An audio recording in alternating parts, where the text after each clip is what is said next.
All sports, all plays. All sports, all plays. All sports, all plays. 365, we making a place. You talking the game, get you to the days. We're high in the court, the dime in the lane. Variety, topics, living the same. All presentation, sports information. In the airways, taking the nation. All sport, all plays, they working your faces. Grace at the field, so tie the laces. All sports, all plays. All sports, all plays. Network. We on top of our game.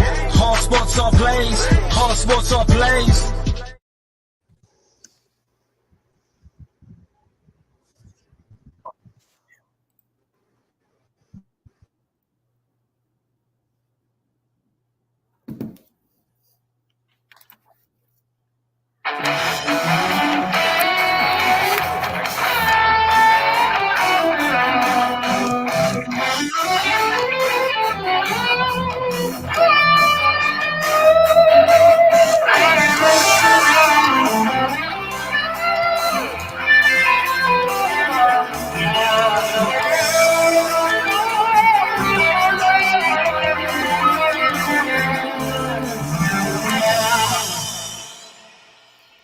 Well, all right. Time to get into another episode of Unscripted. Thanks for joining us this evening. I hate to start this off on a somber note, fellas, but I want to bring this up real quick. As we just learned today, and I'm sure, I don't know if you guys saw it, it was just recently put out, but it looks like 6 New Mexico college with their golf coach. So 6 New Mexico students, college students, and their golf coach, along with were killed by a 13-year-old boy driving a truck, a Dodge 2500 truck.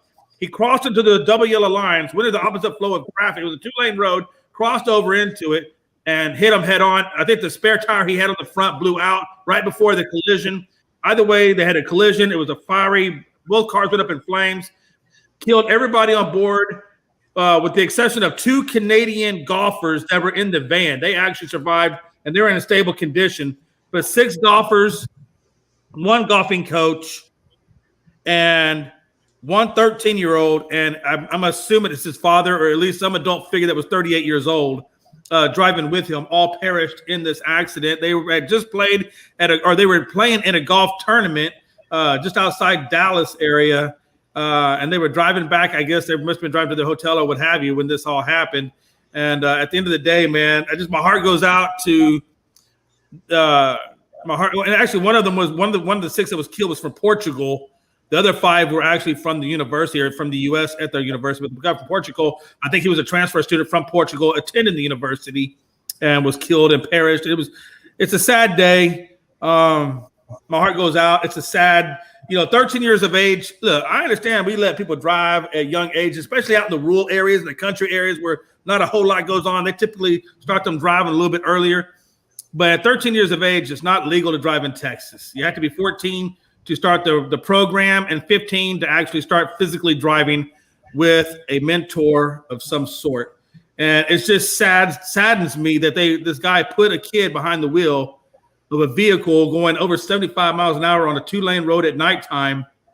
And as you can see, he's no longer with us, nor are those college kids, nor the golf coach, or his father. And it saddens me, it grieves me, and my heart goes out to them. Yeah, man. I don't know if you guys heard that. Did you guys hear that, or did you guys see that article, Logan or Chris? I'd heard about it last night. I saw it on TV. Them talking about Hello? it. Yeah. I heard a little bit. Lucy? Of it. I wasn't aware of all of it, man. That's crazy. Hello? It's a sad situation all around. Okay, can you hear me now? Yeah, we can hear you, Joe. Did you hear me before or no? Yeah, loud and clear. Okay, yeah, I think my mic's acting kind of crazy on me, so I gotta fix that. But yeah, what do you guys? I mean, did you guys see that article, or did you see that in the papers? I had heard a little bit about it. I didn't hear about all the details that you just explained, but I mean, it's a crazy story, right?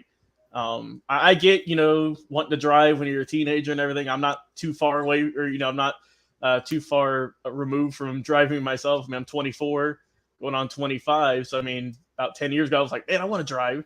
But I mean, like I said, you're not supposed to be going on the highway and stuff like that, man. If you wanna go do that, go into like an empty parking lot or somewhere safe, not on the roads, especially at night. There's a lot of people older than me, right? Maybe you guys even that don't even like driving at night.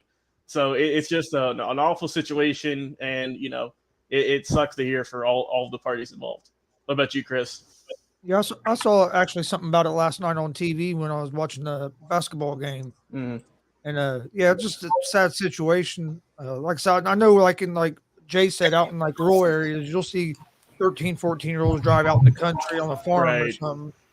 But you usually don't hear about 13-year-olds driving on a highway or a major road going 70 miles an hour. That's just a sad situation that could have been avoided. 100%. Yeah, it's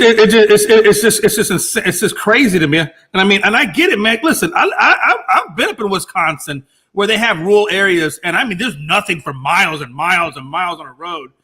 And hey, look, if it's in a controlled environment where nothing's going on, I get it. Whatever, teach your kid how to drive, whatever. Right. But at nighttime on a 2-lane, yeah, that's just. I don't know, man. I think to me that's not a very good controlled atmosphere to be driving on. But like I said, they have a memorial over there at the golf course that they're actually having the tournament at, and they're honoring those fine students and things of that nature. And again, I think for everybody at Unscripted, our hearts go out to those guys. And we'll keep you in our hearts and prayers, and the families, of course, in our hearts and prayers. Turn on to lighter news. Brittany Griner, her court date got pushed out to May 19th over this hashish oils that were found in her luggage as she was going through the thing. I tell you, folks, hey, listen, they're not playing around in Russia. They're going to drag this out for a hot minute. No. I feel like this needs to be a bigger story, Jay. Honestly, because I mean. Yeah. And that, she's a premier athlete in the U.S. And it just seems like you just kind of like, oh, I wonder what she's doing today. It's not like an urgent situation, I don't feel, from really anyone. I mean, I know we're speaking about it. We have before. But I feel like it's not getting nearly as much coverage or urgency as it has been. So, I mean, she's been over there for a couple of weeks now. And who knows? Absolutely. Who knows what's going on? We have no idea. And the thing about it is, and Chris, I want your opinion on this as well. I read something on this. So she in Russia, we're talking about women's equality here in the U.S. We're talking about fair pay for women in the U.S. And it's interesting to me that Brittany Griner, playing for one of the Russian teams, was actually getting paid quadruple her WNBA salary. Like, she's making well over $1 million playing in Russia. But yeah, she only makes the bare minimum, maybe a couple $100,000 playing in the U.S. Is it just me, or do you see the disparity in how we pay our athletes here in the U.S. versus what they're getting paid abroad? Oh yeah, you see a big disparity, and it's crazy. But I mean, why play in the WNBA if you could go over and make $1 million? Right. Exactly, and that's my point. And that's right, guys. That's my point. And the other thing with what Logan was saying about you haven't heard much about it. Hell, one of the Ball brothers a couple years ago, he got caught stealing. Hell, the president was involved in trying to get him home. Right. He stole. I think it was a belt. You have one of our top women's athletes over there, and nothing's being done. It makes no sense. It really doesn't. That was LeAngelo, right? Yeah, it was LeAngelo. Yeah, the young LeAngelo Ball. Yeah. I think I believe he's like the middle son. Yeah, he's in. Yeah. I don't know if he's in the G League still, but he was earlier in the year. I know. So here's my deal. Number one, hashtag free Brittany Griner. Number two, it seems to be the only advantage to her playing in the U.S. it would be maybe for endorsements. Yeah, maybe. Maybe she gets her endorsement deals here in the U.S. And then, not that she's not probably getting endorsement deals in the Ukraine or Russia as well. I'm sure she's got to be getting. I'm sure she's in commercials or whatever over there. So I'm sure she's got to be getting endorsements as well over there. But I would have to imagine, obviously, she's relying on her Russian salary to pay the majority of her bills, and then using the U.S. for her endorsements. That's what I'm guessing. That could be it. We got some comments coming in from Anthony Price, Jay. He said, ain't no weed that good to bring back from overseas. That's why players go overseas. It's more money. And he's saying to Chris, it's different. It's a war now. Back then with LiAngelo, it wasn't. And we're not saying, we're not getting involved in all that. But I think what Chris is saying, Chris, correct me if I'm wrong, is that LiAngelo Ball stole, I think it was a Gucci belt or something. And, the president got involved. Right. Brandon has been detained That's in all the Russia media for talked weeks. about for days. Yeah. And she's been over there for probably, maybe 2 weeks at this point, at least. And it's just, you hear every few days you get an update on it, not like an hourly thing like it probably should be. There, like I said, there's not nearly enough urgency that I feel that we should be giving this situation. Yeah, I totally agree with that as well. My other hashtag that I had going forward was hashtag free Baker Mayfield. Oh, we'll get on Baker a little bit. We got Baker coming up. I'm not going in depth on that one. We're going to talk about it here in a minute. But I'm just throwing a couple of shout outs before we get the program started. Free Brittany Griner, hashtag, and hashtag free Baker Mayfield. Stop letting Deshaun Watson control his fate. And we move on, folks. We're going to get this party started. Talking about Randy Gregory screws over the Dallas Cowboys. Did the Cowboys try to do Randy Gregory dirty? Let me tell you, folks. Let me tell you something. Can I have the floor for a minute, guys? Is it okay if I have the floor for a minute? Jay, take as long as you need, my friend. I picked this one and this title just for you, so please go ahead. I think he just took the stuff out of the stream. he got, you know what it is, Chris? He got so upset that he accidentally left the studio. I think that's what it was. He was so upset about this topic. I'm so upset I hit the wrong damn button. There it is. See, there it is again. Oh, he's getting full screen on. Okay, that's how you know it's serious. Tell the people, Jay, what you think. Let me tell you something. Listen, let me be honest, folks. Listen, I've been with the Cowboys for a long time. I've ridden this train till the wheels have fallen off, and let me tell you something. The Cowboys train, let me tell you what it looks like. If we were a car, we're like a 1991 Mustang 5.0 LX. An LX because it's lighter and it goes faster than the GT. And that's what we are. We were lighter and we were faster. Now, fast forward to 2022, same 1991 Mustang, but now we got Bondo. We got a black fender on the right side. We got a green fender on the left side. We got some mismatched tires, and they're bald. And they got dents all over the place. That's what I feel like I've been through the last 25 freaking years with the Cowboys. That's what I feel like. Now listen, Randy Gregory. People think, Randy Gregory. Let me tell you something. The Dallas Cowboys are the most loyal organization there is. You don't believe me? How long has Randy Gregory been in the league? 6, 7 years? How many games he played? 50, whatever, maybe less than 50. All the drug suspensions, all the personnel conducts detrimental to the teams. All of the crap that Randy Gregory has done to the Dallas Cowboys, we've always stood by him. We've always said, hey, you got a spot here. We will hold a spot for you. Come to camp, get your life straight. We will help you. We will give you whatever therapy it is you need. Just get healthy and your spot's there for you. That's how much we love you. That's how loyal we are to you. And then you do this? You do this? So this is what I get for my loyalty to you as fans of the Dallas Cowboys. This is what we get as fans. This is the loyalty we get from Randy Gregory. Oh, Randy Gregory. He should have been more loyal. The fact that he did the Cowboys the way he did it, and why did he do it? Because he didn't like the language in the contract. He didn't like the language. He didn't like the fact that the Cowboys said, hey, Randy, in past contracts, man, we dealt with the drugs, the personal conducts, all this stuff we've dealt with. But now we need something back. Randy. We can't just let you keep going the way you're going. So this is what we're going to do. We're going to give you all the money you want. The same amount of money that Denver gave you, we're giving that same amount of money. 5 years, 70 mil, 28, whatever it was, million guaranteed. All that's there. The only difference is we want you to understand that if you do drugs or if you do things that are detrimental to the NFL, basically if you do crazy crap, illegal crap, then we're going to find you or we're going to hold money. We're going to void money from you.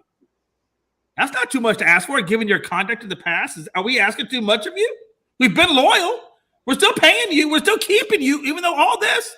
But because the Denver Broncos, I guess, don't have that same language, well, then I'm gonna diss them. I'm gonna screw over the parents that provided all that free room and board for me to get to college and the pros. I'm gonna screw them over, and I'm gonna go on to somebody else. Good luck, Denver. He didn't want to sign a contract because he couldn't stay out of trouble. And that's what you inherited for $70 million. A guy who can't stay out of trouble, doesn't want to sign a contract saying that he'll stay out of trouble. That's what you inherited. And I hope he screws you over. Good luck, Randy. See you later. Bon voyage. All right, I'm done. I'm off my rant. That was like therapeutic. I want you to know that was very therapeutic for me. I appreciate. I'm glad, Jay. I appreciate you letting me go on that rant. That was very, very therapeutic for me. Logan, your thoughts on Randy Gregory? Yes. By the way, Ray Bond, the beard is back. It's going to be epic. In about 2 years, it's going to be so epic, it's going to be retarded. Anyway. I don't have much to say, Jay. You done said the vast majority of what all the Cowboys fans have said, so I'm going to just keep it brief. I mean, this isn't the first time this free agent period we've seen someone sign with the team, back out and go somewhere else. Who was it? J.D. McKissick, the running back, right? He said, I'm going to leave Washington and go, I forget where it was, maybe I think Buffalo. Yeah, and he's like, you know what? I don't feel like it was the same amount of money, too. And he's like, I just want to stay in Washington. I want to be a Commander. I want to get that fresh New Jersey. Yeah. But, yeah, with Randy, man, I think he saw, I don't know what it is. He might have saw that Von Miller was coming, excuse me, not Von Miller. He saw that Russell Wilson and all the other guys they've signed. It's like, you know what? We could maybe do something here. And like you said, he did the Cowboys dirty. And I feel like that's, you shouldn't say you're going to sign with somebody and then back out. This isn't college recruiting where you pick up the hat and then you place it back down. Come on, you're professionals. Don't be doing all this. And I he said the whole contract language and everything. And like you said, Jay, he's not a perfect player. He's been through some stuff. Cowboys stuck with him. But, I guess he didn't feel that same loyalty or what have you. And he decided to leave, go on to Denver and see what he can do there with the Broncos. But it's a weird situation. I'm sure it sucks for all the Cowboys fans out there. But, the draft's coming up. You still got a good bit of free agents left, so maybe you can find someone else. Or maybe two players. He also, Anthony Price said Zadarius Smith. Yeah, he did say, this is at least 3 times that this has happened. I'm sure there might be 1 or 2 more, but it's crazy, and I'm sure it ain't going to be the last time we hear about it. What you got about this, Gonzo? You guys covered most of it, but one thing on the contract dispute, that clause that the Cowboys wanted to put in there had been in his other contracts that he had signed. Really? Yeah. Yeah, it wasn't like it was any different than the same clause that he had signed on his last contract, from the reports I read. I wouldn't doubt it, Gonzo. I wouldn't doubt that, he was going to sign with Dallas. And then he saw Russell Wilson was coming to Denver and said, probably to himself, I bet we have a better chance of getting it with Denver. So I'm going to be disloyal as all hell. I'm going to be the prostitute, the whore that I am, and I'm going to go to Denver. I don't think say screw the Cowboys. I don't think it was much about the clause. I think that's just an excuse. Yeah. I think that's what it is too. From that report, because that makes sense to me. Clause was in his contract last year. Yeah, you got your point. The there, last Gonzo. contract, Who knows, man? It's crazy. But before we get listen, let's keep moving on. Yeah, I get his business, man, but damn. Right now. Damn. All right, folks, let's talk about Adams. Tells the Packers he won't play on the franchise tag this year. Now, obviously, listen, how does it say? A woman scorned hath no fury. I think that's kind of the way Devontae Adams is thinking. I think he said, my woman, my bromance, my better half, my creme de la creme, got the King's lion's share of the money. And I'm over here like a pauper, like a man with a wool coat, with his little teacup out begging for scraps. And he didn't like what he was going to get. So he said, screw this crap. I'm not playing. You're gonna give me my money. You're gonna give me my money. But here's the deal: there's no money to give, Devontae. There's no money. You want what they don't have. So you're either going to play on the franchise tag or you're just not going to play that year. You take a year off of football, and I guess then maybe – how does that work, Logan? This is the part that I don't understand. So they franchise tag him. Yep. If he doesn't play this year in the franchise tag and he just says screws it and stays home and sits out, does that mean then that next year he can be a free agent, go to another team and carry on, or is he still committed to them? I believe that's how it is. I think it's kind of like basketball. You have the restricted free agents. No, actually, the team can franchise tag you up to 2 years.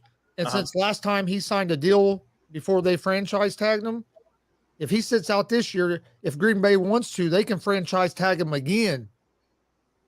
So basically, in theory, if Davante Adams truly hates what he's getting paid, truly hates the Packers, he have to sit out 2 seasons. He will have to sit out 2 seasons before he can be relevant again. Unless they trade him, yes. I don't know what's going on, guys. I mean, because we saw it with Allen Robinson this last year, right? He said he didn't want to play for the Bears. He basically didn't. They didn't throw him the ball at all.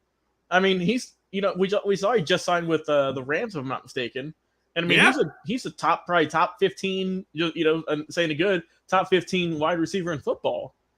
And the Rams are looking pretty damn good, Logan, because they got enough money left over that they can bring in Odell Beckham. They got enough money to pay Odell. So in theory, they're going to have Odell. They brought him in on a good deal. Bro, they're going to have Odell, Robinson, Wood, and Cooper Kupp. I mean, could you imagine that? That's lethal. Bro, that's like a nuclear offense. Like, there's nothing you can do against that. That's why they got the Super Bowl, too. But back to Von Miller, you're good. Yeah. Back with Adams, though. I'm surprised. I would think the Packers would try and trade him. It sounds like, he don't like it there anymore. I don't blame him. He's been through a lot with Rodgers. I'm sure he saw that. Take him. I know you would, Chris. But he saw that his quarterback got paid the Brinks truck. And meanwhile, he's like, I get franchise tagged. What am I doing this for? And he wants his money. I don't blame him. He's a great wide receiver. And the Packers could get a lot for him. You could get some good draft picks or some good pieces for Davante Adams. If you don't want to play, just trade him. It ain't that difficult. You can still get something for him. He's a top wide receiver in the league, and it sounds like he ain't going to play if he's still on this tag. I know he wants a contract done, but I mean the Packers ain't got enough money. They're running low already, so We'll see what they can do. What do you got on this, Chris? Yeah, I think a lot of him not wanting to play on the franchise tag is he feels disrespected by Green Bay. The contract offer they've made to him, because the reports are saying that they're far apart on what he wants and what was offered. So I think he feels disrespected. That's why he's saying he's not going to play on the franchise tag. Plus, it's not smart for him to sign the franchise or sign a contract that don't have any more guaranteed money than like $60 million, because he's going to get $20 million this year. And then if they franchise him, tag him again next year, it'd be like another $44 million. So that's $64 million guaranteed that he would get on them franchise tags. So he'd be stupid to sign a contract that had any less guaranteed money than that $64 million. Good point. Yeah, I definitely agree with you. And I tell you what, people, if you don't understand, the Packers are, Aaron Rodgers, geez, man, I know he wanted all that money, but he really put that franchise in the bottom. There's no way. He shouldn't have gotten paid that much. I get he's a good quarterback. But I mean, God, you've really strapped them for cash. He's going to be in his 40s by the time this contract's over, and he's going to be getting paid probably one of the highest amounts in football. Yeah. And Logan, the difference between Brady and Rodgers is Brady was a team guy. Oh, yeah. Brady made his money. Brady made his money. But he also took pay cuts to facilitate moves so that the team could get better. And Aaron Rodgers is just all for self. Aaron Rodgers is just all for self. And when you get things like that, there's no way a team can get back to the Super Bowl. There's no way they can build a team around him to be Super Bowl worthy. And let's be honest, the Green Bay Packers have fallen behind the times. The rest of the NFL is passing them up with talent at every other position. And I don't care how good you think Aaron Rodgers is. He's not good enough to wheel him all the way to the Super Bowl by himself. And I think this is just going to be another carbon copy of last year, first-round exit for the Green Bay Packers. Not a bad take. Call me a liar. I think they'll end up getting Adams signed. I think it would be smart. I think they'll end up getting Adams signed. They'll work out something, get him signed, and they're going to be a top team in the NFC again, like they were last year. Yeah. It's still wild to me, guys, that in the last 30 years you've had Aaron Rodgers and Brett Favre, two of the top 30 or whatever quarterbacks in league history, and they've only gotten one Super Bowl apiece. How do you do that? I'm telling you right now, man. Hey, I promise you, man. Listen, I promise you, the NFC is going to come down to another final blowout game it's going to be between Tampa and LA. That's going to be your NFC showdown. Now, they may have to, it may be like it was last year where they play each other and then they got to go play another team. But that really is your best matchup in the NFC. I don't think there's a better matchup in the NFC outside of that matchup. Can you guys think of any other matchup that the NFC could offer that would be better than that? I'll tell you what, if the Saints get Deshaun Watson, they could be pretty tough. Yeah, that's the true. They have and the offensive weapons they have. We'll talk about Deshaun Watson here in a minute. I'm gonna save that one because we're gonna dive into Deshaun Watson. So we're gonna go on to the next topic. But yeah, we got plenty to say about Deshaun. Yeah, let's talk about Michael Gallup real quick. Michael Gallup signed a 5-year deal with the Cowboys. I believe it was 5 years at $62.5 million. Here's the deal, folks. They let go of Amari Cooper because of salary cap issues. They kept Gallup to pair alongside of CeeDee Lamb. Gallup's coming off an ACL injury. We don't know how productive he's going to come back off of that injury. He's in his middle years. Do you think did the Cowboys overspend for somebody they don't know how they're going to come back off a major knee injury? For me, I don't want to say they overspent, but I think they could have. I think they could have came in around the $50 million. Excuse me, the $50 million range. Logan, did they overspend to keep Gallup? I mean, I don't think so, Jay. Only because he is a dominant wide receiver, right? He's great. Plus, you basically had to keep him because you knew you were going to lose Cooper. So you had to spend, I think, a little bit more. It wasn't too big of an egregious oversell, I think. But, I mean, like I say, he is coming off an injury, so you do have that kind of looming in the back of your head. But, I mean, if he comes back healthy, I think he's worth the money. I do, because he is a very solid wide receiver for that Cowboys group. Plus, I mean, too, you didn't just lose him. You lost Wilson also to the Dolphins. Yes. Oh, where did Wilson go? He went to Miami. Okay, I think I missed that one. Okay. Yeah, all right. I mean, because you lost two of your, 4 top receivers. Also, Anthony Price says Cooper is better than Gallup. Jay, what do you think about that, Jay? This is your team. Did you think Amari honestly, he's not lying. No, he's not lying. Cooper is better than Gallup. You got to understand, because Cooper is Cooper, he took the double teams off of Gallup. Even Gallup came out and said, "Thank God for Cooper." Right. Even Gallup himself said having Cooper on the team made his job easier because the double team came off of Gallup and then was put on to Amari Cooper because he was double teamed. That allowed Gallup to do Gallup-like things. So absolutely, I do believe that Amari Cooper is better than Gallup. There's no question in my mind. But do I think that Cooper is worth the money he got? Not really. No, not that much. Not really. Gonzo, what do you think? I think they would have been better off keeping Cooper. The thing that worries me about Gallup is that ACL. How's he going to come back from that ACL injury?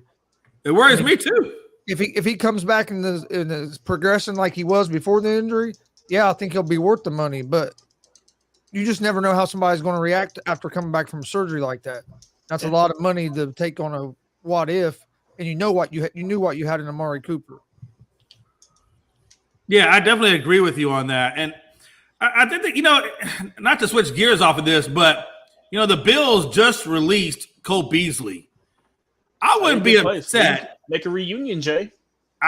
Listen, I would not be upset if they went and got Cole Beasley on the cheap and put him back in the slot and threw Amari out there not threw Amari, but threw he out there on the other outside line, right receiver spot and roll with that. I wouldn't be upset with that. That'd be just fine with me. Didn't Beasley leave Dallas under? Yeah, he became a free agent and he left. Yeah, Buffalo gave him more money, so he left. But there's no way. Beasley's obviously a little older in the tooth now, so there's no way he's going to get that kind of money. So they can pick him up on the cheap, and he's still a productive wideout and going across the middle. Yeah, I mean, he was still good last year with Buffalo. Also, Jay Anthony is saying he's confused why the Cowboys cut Wilson. I don't know why they did either. I don't know either. I would have definitely.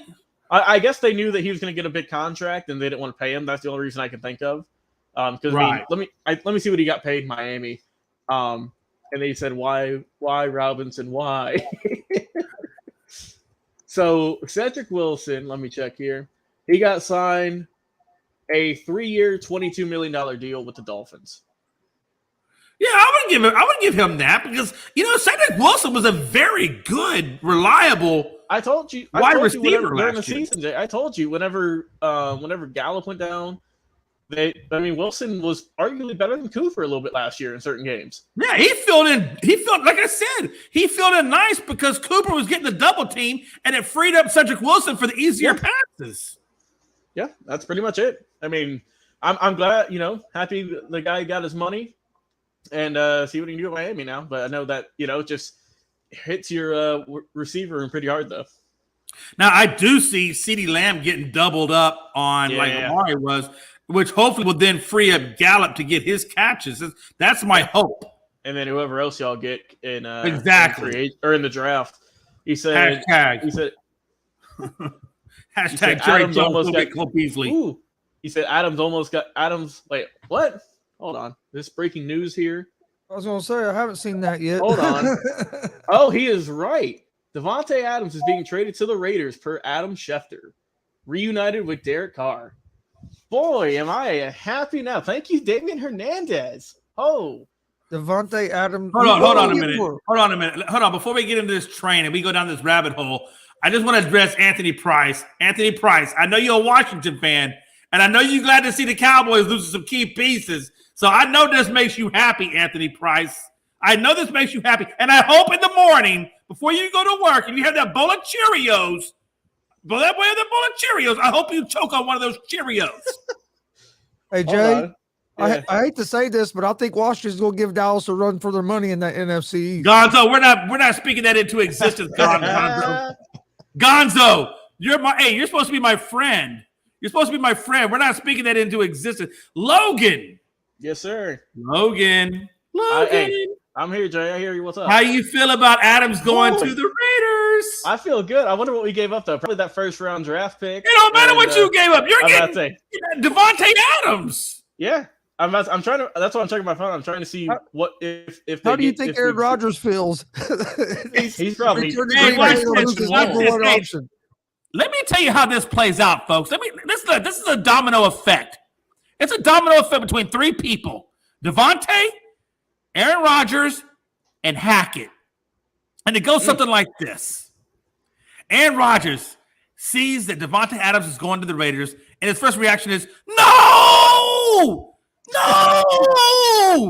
No! Now I'm in purgatory." Yeah. And all the while, now your best receiver is what's his name? Scantling. Bro, his best receiver now is a no-name guy that nobody will care about. All I'm finding is they said they're getting 2 prime 2022 picks and the player.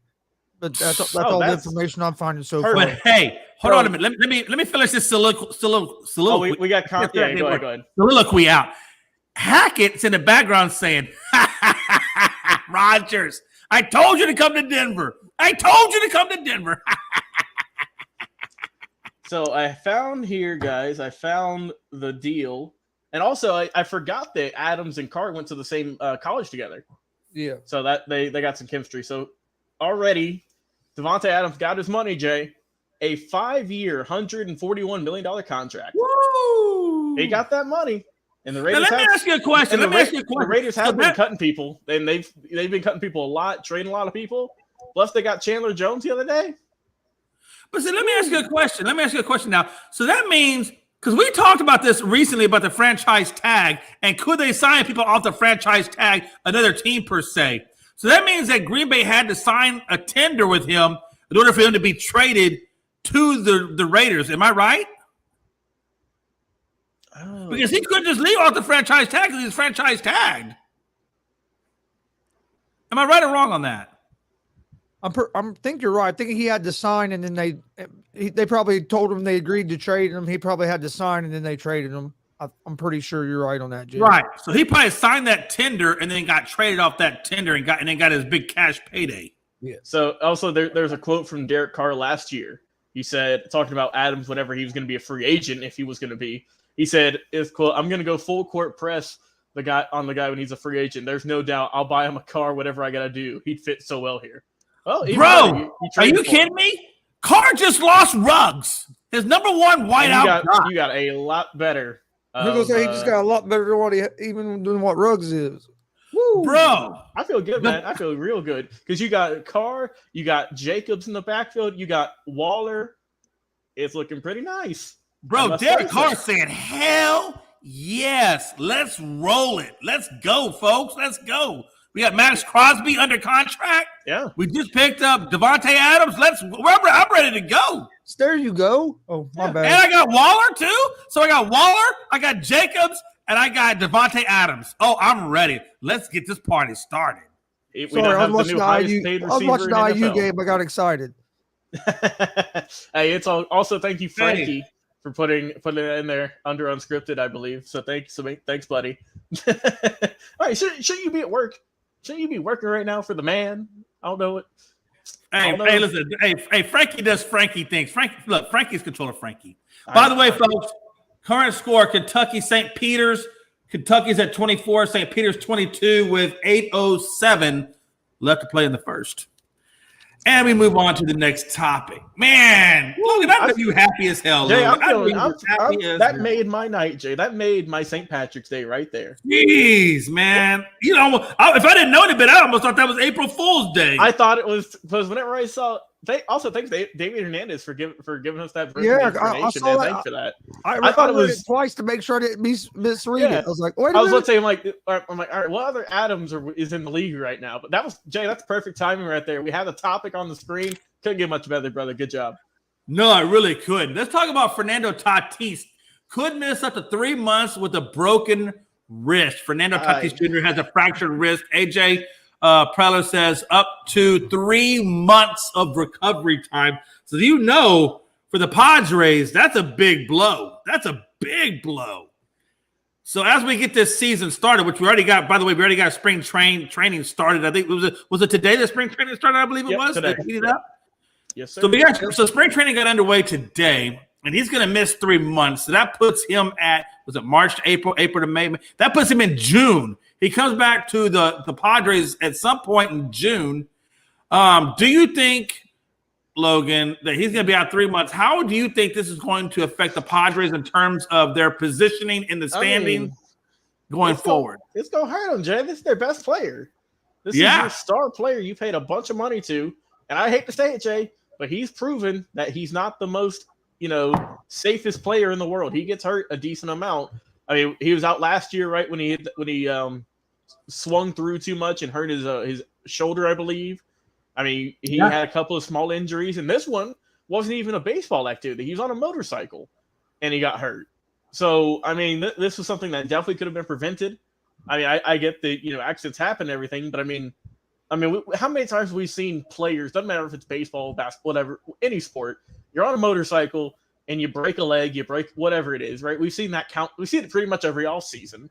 I don't know why. I mean, I know the manager for the Padres said, his days riding a motorcycle are behind him. So, I mean, this could have been prevented, and it's going to hurt the Padres for the first 3 months of the season because the NL West is getting better and better.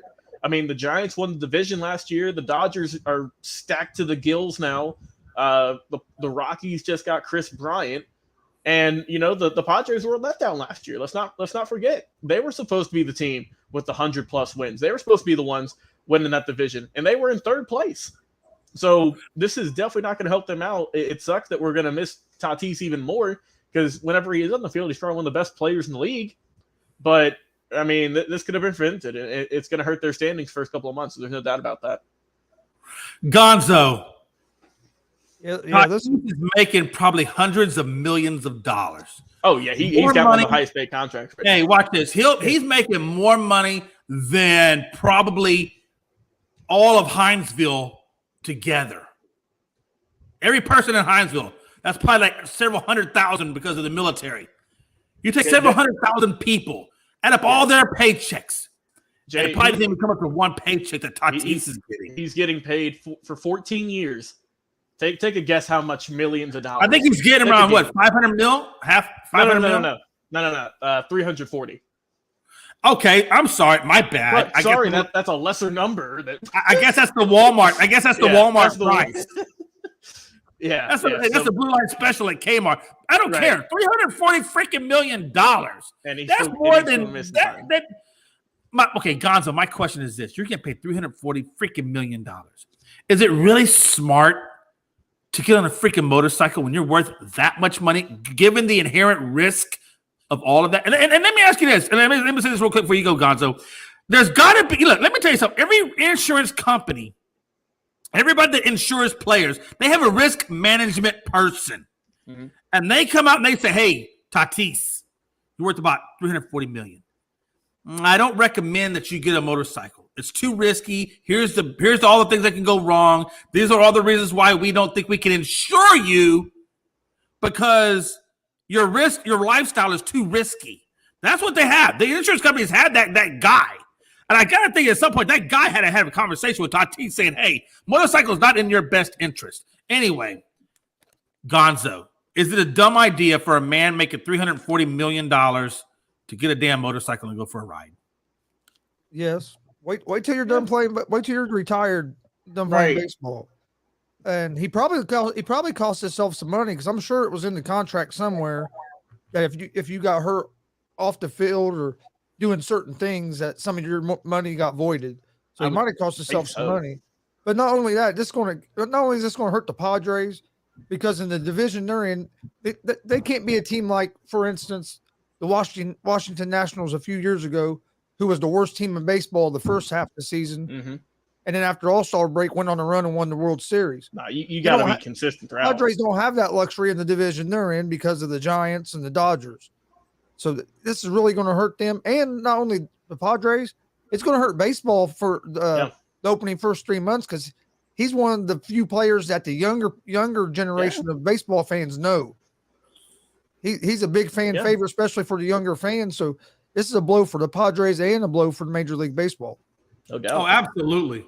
Absolutely. And let me just say, folks, that on a lighter note, God, is it just great to have sports back? It is, man.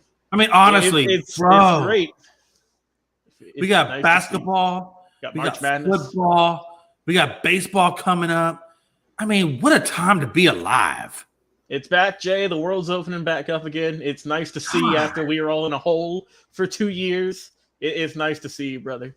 Happy to see it and be here. Just what a time to be alive, Logan and Gonzo. Honestly, man.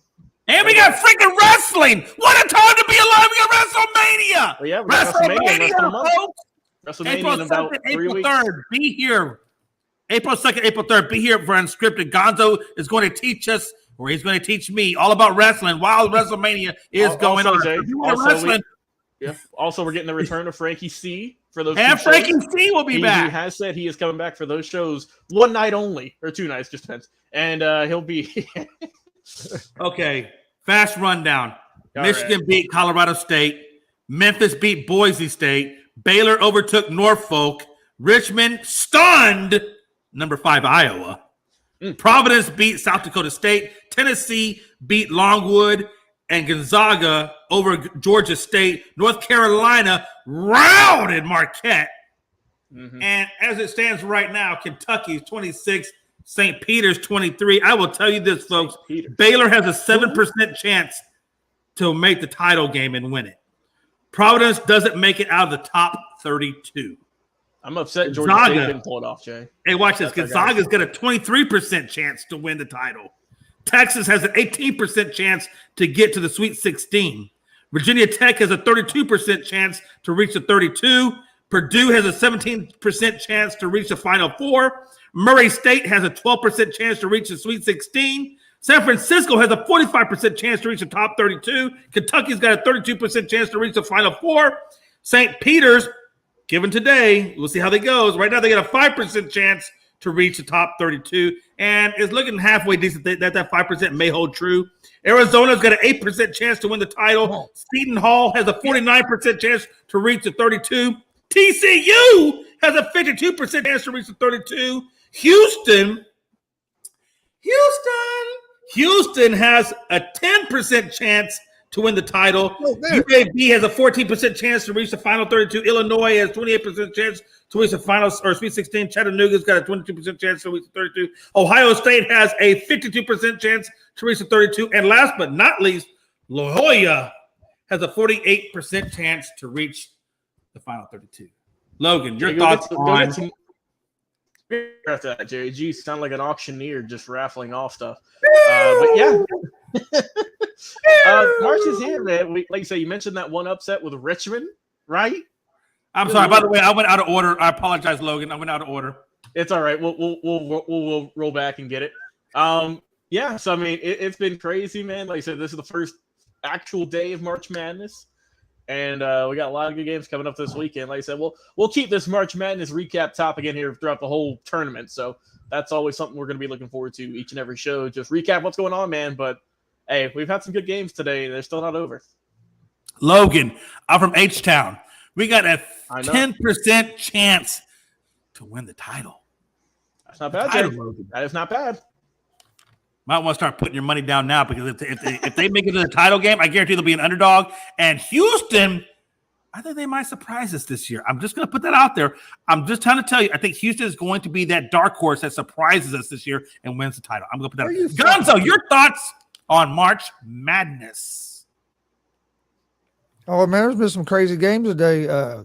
Georgia State looked like they were going to hey, man, I don't got a dog in this fight, but I was hoping for Georgia State, man. God, is it so hard for Georgia State to just beat that team to beat Gonzaga? I mean, hey, 1-16, man. Gonzaga just pulled away. Yeah, that second half. They was close in the first half. It was a 3-point ball game at half. And then, then obviously you see why they were number one. Their team was 16. But I'm just saying. But, oh, well, there goes the Georgia representative, I think, Jay. So it is what it is. Yeah, real quick. Indiana is up 18 over St. Mary's at 14, and New Mexico State is 32. UConn 22. Creighton is at 10. I believe is that San Diego State they're playing? That sounds or right. South Dakota. Oh, I think it's San Diego. Either way, SDSU at 14. 1 of 2. Yeah, and then San Diego State University. So Creighton 10, San Diego State University 14.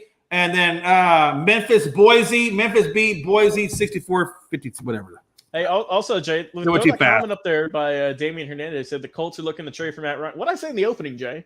What did I say in the opening? Yeah. Hey, seriously, no doubt, man. No doubt, bro.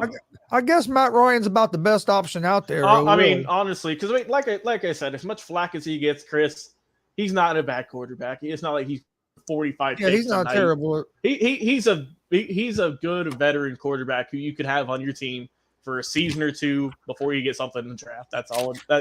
Just a nice buffer. Right? He can maybe do something good in the playoffs. You never know. How much better is he than Carson Wentz? I don't think he's at this point in his career. I don't think he's that much better than what Carson Wentz. No, I mean, only thing he's got over him is some awards. He's got MVP, but I mean, he is late 30s. He got drafted in 08, 09. So, I mean, that's at least 15 years in the league. So, he ain't young, but you do get a good veteran. If that does go the way it is, and that's looking like how it's going to be, is Watson's going to Atlanta. And hey, Jay, we can go watch a football game with him. How about that? Hell yes. Hey, real quick. Talk about, I guess, I know I skipped over free agency for the NFL. Real quick, Mayfield is requesting a trade. It said the Browns ain't going to do that. A trade from the Browns. The Browns are basically going to deny his request for a trade. My question is this, because this is a pretty big thing when it comes to free agency. How do you guys feel about Baker? Do you think two questions. I don't want each of you guys to answer each question. So I'm gonna give it to Logan and then Gonzo. Same 2 questions for you. My question is this: number one, does Baker work out a trade at some level with management? Does he convince management to somehow trade him? And if not, how can the Browns even possibly, or do you even think that there will be that's the question. Do you think that there will be a rift between Baker and the team now that he was put on the trading block and basically issued out his sacraments, his last goodbyes, if you will? Now he's what? Now he feels like sloppy seconds because Deshaun turned down Cleveland. Yeah. And now he's gonna stay. So number one question is do you think he still gets traded? And number two question is, can the Browns repair the rift with Baker? Logan, you go first. I don't think he gets traded this year. Like I said, he's still. I think his contract year is coming up. I think maybe this year, next year, somewhat soon. I think the Browns have already kind of shot themselves in the foot, Jay. It came out earlier today or yesterday. The Browns want an adult quarterback over Baker Mayfield, whatever that means. This is their best quarterback they've had in the last 25 years, and they're pushing him out of town for who knows what reason. I get Deshaun Watson's the pretty girl at school or whatever, and you want her, but Baker's, he's your best quarterback you've had in a long time. I get the whole Odell situation was not ideal, but I don't know why I would keep him around for another season, Jay. What's the rush? You're not getting I don't get it either. And he's been there for I get he's not living up to his hype as he once was, but it's not like he's a bottom tier quarterback, I don't think. But Logan, the second part of that question is, can they repair the rift with Baker and make him feel? Because watch this. One thing we all know this about Baker. Baker is an emotional guy. Right. For better or for worse. You don't just go plant the damn flag in the middle of the Ohio State field if you're not a passionate, energy-fed guy that has egocentric written all over your ass. And you're going to tell me that you want me with that attitude and that arrogance to be second fiddle to Deshaun Watson and be your sloppy second leftovers because you couldn't land the guy you really wanted. And now you want me to come back and play for you and be happy about it? Logan, a guy that has that kind of attitude and thinking and just mantra, you think he can just come back and play like it never happened? I don't know, Jay. I think, there is an old saying that money cures all. So, if he plays good, and if the Browns give him some money, that might be able to repair that rift. But it sounds like they're already far apart, and it's kind of looking like, how Aaron Rodgers was this past year. He said he was unhappy with the management and all this. What just happened to him? He just got paid a lot of money for a couple more seasons, and it's like, all water in the bridge now. But I don't know, man. If you were to trade him, you could probably get a decent bit for him, but you won't have a quarterback. Who would you trade him for? There's not that many quarterbacks left in the left. No, I get it. I get it. Yeah, I get it. I don't know if there'd be a lot of. I don't know if there'd be a big trade market for him. No, because he didn't have a good year last year. There's no doubt he had a bad year in 2020-21. He got surgery on, I think, his shoulder or something, right? And maybe that was the issue, right? But this is a proving year. I'll say this before I give it out to Chris. This is a proving year for Baker Mayfield. Is he a legit quarterback for the Browns' future? Or is he going to be trade bait this time next year? We'll see. Chris? I think that he'll end up the Browns aren't going to trade him. Not this year. They're not going to trade him. If they do, it would be next year. But I think once the season gets started, this rift you won't even hear about it no more. And actually, I think this could end up being a good thing because Baker Mayfield, like I said before, he plays better when his back's against the wall, when he has that he has that mindset, I'm going to prove you wrong.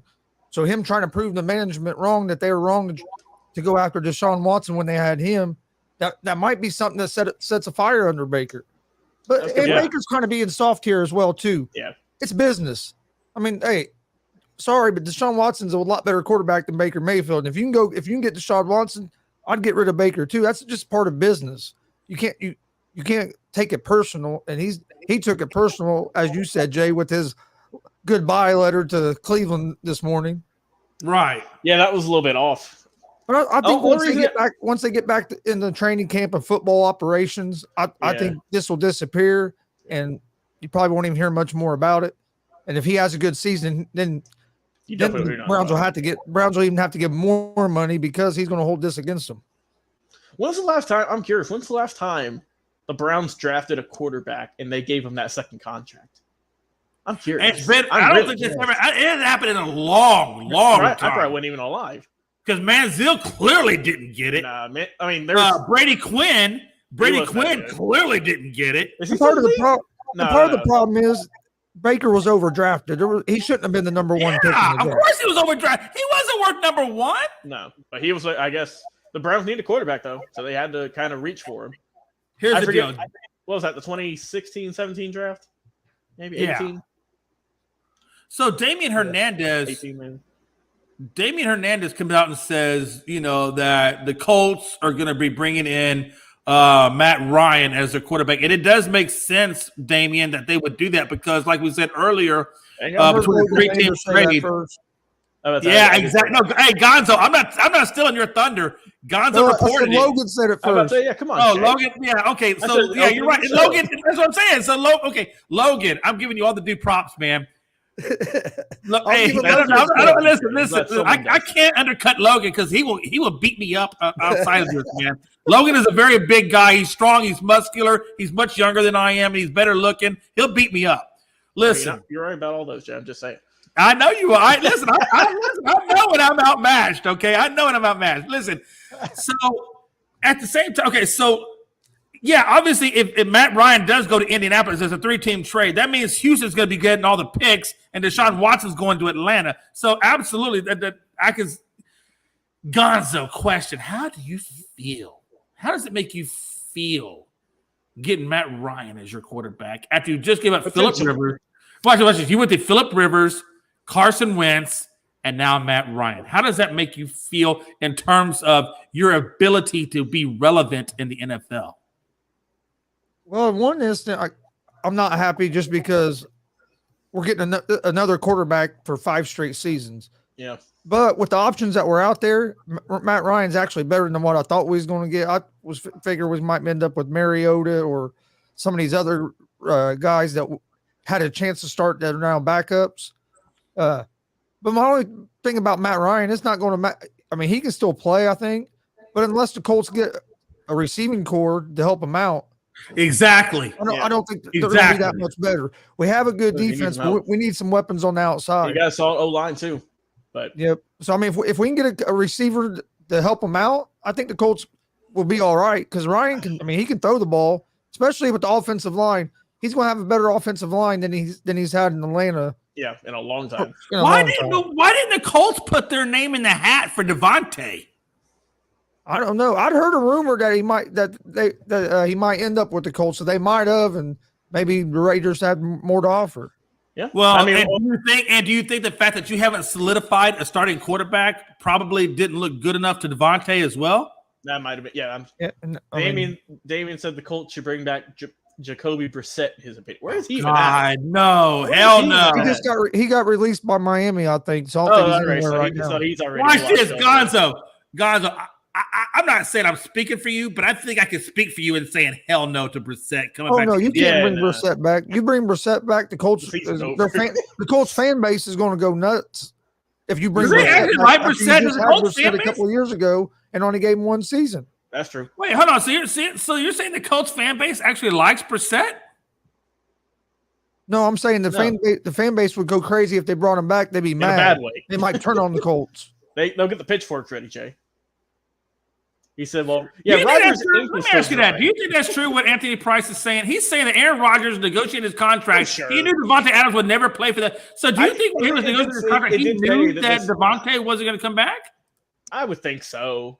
I mean, it said that this deal had been trying to take place the last couple of days. They've been negotiating. So I'm sure Aaron knew that they said, hey, look, if you sign this, you're losing Devontae.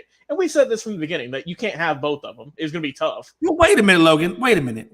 Because that gives me and I say wait a minute because that gives me a secondary question or a follow-up question to both of you guys based on that. So does that mean that because Aaron Rodgers knew that basically can we say that Aaron Rodgers knows that he's not going to get a Super Bowl and he doesn't care about that? All he cares about really is the money? Because he knows he can't get a Super Bowl without Devontae. They ain't got a wide receiving core right now. I tell you that much. They need some help there.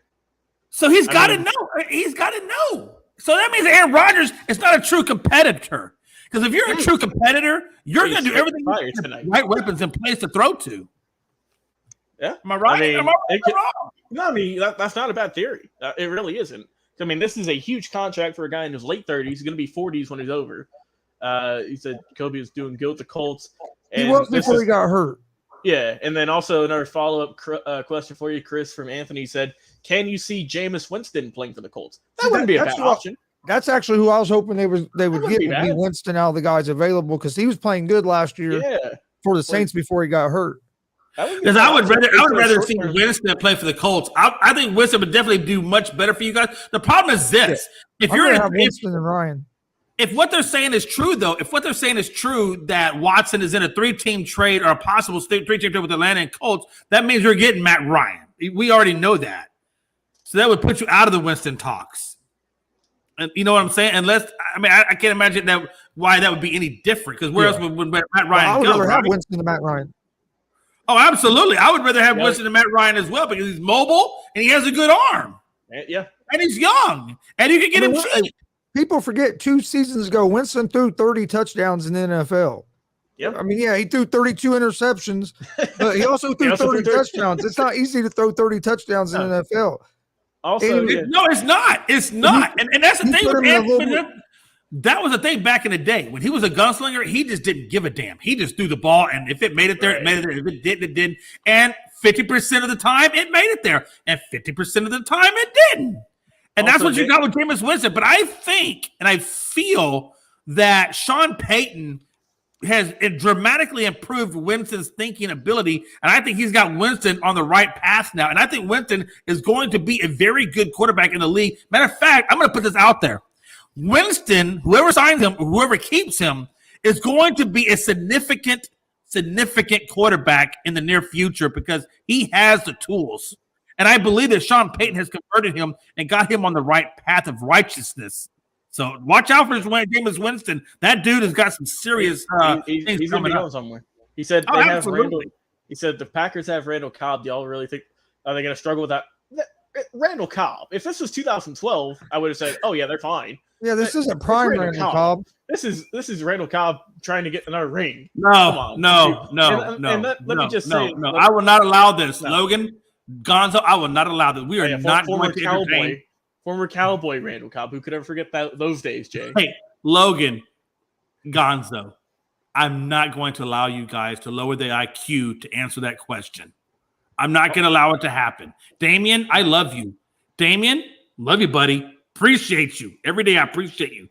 But we are not answering that crazy-ass question. And also, Jay, let me just talk a little bit about the other free. I'm not going to go too in-depth because we got some more topics. It seemed like the Jaguars free agency goal is just sign everyone and see if it sticks, because they have signed they signed Zay Jones from the Raiders to like a $30 million deal. He's not worth that much money. Not at all. He's like their 4th best receiver. But I think they know they need to overpay to get these players. And I feel like it's just we'll throw money at you, and if you come, we'll take it. But I don't know, man. They haven't made a whole lot of big moves for me. A couple of things I want to point out, and I have one question, then we move on. All right. Zadarius Smith, we know, pulled a Randy Gregory. He was going to sign with the Ravens and then pulled out and said, you know what, I'm not feeling it. I'm not going to do it. Kind of curious to see where Zadarius Smith goes from here. With that being said, Tyrann Mathieu to the Bucks from the Chiefs. Ooh. How do you feel about that? Because that's a done deal. So Tyrann Mathieu is now going to the Bucks. Badger. How does that make obviously it's an upgrade on their defense. Would you agree? I think so. They re-signed. They come up with all this money. I don't know. I think they don't care. It's weird. They just don't care about the luxury tax or whatever. They're just like, you know what, we'll pay whatever. They're kind of doing what the Dodgers and Yankees do. They go way over the tax, but they say, we'll pay. It might kill the franchise 10 years from now, but go for it now. Go broke. That's what we see. Another one is, hey, your boys got Chandler Jones to the Raiders. Yeah, big move. That was a huge move for the Raiders. I think that's going to pan out very nicely. I forget the guy's name. I forget his last name. They got the cornerback from the Ravens. I forget his name off the top of my head. I can't. It's not going to mine either. But they made some good moves, man. I'm happy. Didn't you guys get a cornerback from the Colts too? I believe so. I don't remember who it is. So they made a couple of moves. So I can't remember all of them. I think it was Rocky Sin. Rocky Sin. Yes, they got Rocky Sin. I'm telling you right now, guys. Watch out for these Raiders. He's boom or bust. Hey, that's true. He is boom or bust. The entire AFC West will make the playoffs this year, guaranteed. Hey, but I'll tell you this. I think the Raiders are going to be very intriguing, though, Logan. I think the Raiders are going to be intriguing, brother. Yeah, they've made some good moves. I'm liking Maybe what make some good McDaniel's moves. doing, man. I'm liking what the owners, McDaniel's, what they're all doing. So we'll see how it pays off, man. My question is this. Oh, actually, Von Miller obviously signed a 6-year, $120 million deal to go to Buffalo. Obviously, he's too old. He's too old to see the full 6 years. I think Von Miller probably plays about 3 years. I think he plays 3 years, and I think it's front loaded. Would you guys agree with that? I'd hope to God it's front loaded because he's going to be in his 40s. He's already, he's still a good player. Don't get me wrong, but I mean, like he was going to go to Denver, right? He's going to reunite. He might go back to LA, but I don't blame him for going to Buffalo. They handed him a truckload of money. He wasn't going to get that money anywhere else. He said, I'm going to go get mine. I don't know how much of it's guaranteed, but I'm sure it's a decent amount. And he's like, I'll go there and get my money and retire in a couple of years and not worry about the whole 6-year deal. He can retire whenever he wants to. He's paid. He's got his rings. He's good. Man, look at my wife chiming in. What's going on, Melody? Hey, listen. Hey, y'all don't believe this, man, but hey, listen. Mel needs to be on this show, and she did a great job doing what I'm doing right now, and I wish she was here sometimes because it made my life easier. But she's not. Damn it.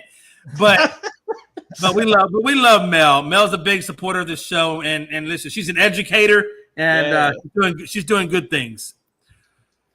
So, all right, let's keep moving, Jay. Real quick. One last question. Julio Jones gets released from the Titans. It's reported that he's going to sign with Tampa. Boy, the Falcons are looking smarter and smarter. Do you think, Logan and Gonzo, quick answers, but I want your answers.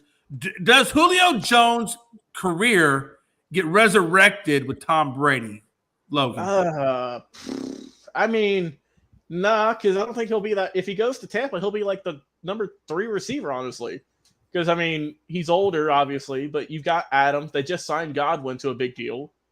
So, he'll be that third option, but I think his glory days are behind him. And like I said a minute ago, I think the Falcons made a great deal by moving off from him. So, you got draft picks for him that you could maybe move, that you could use, Jay, to get Deshaun Watson.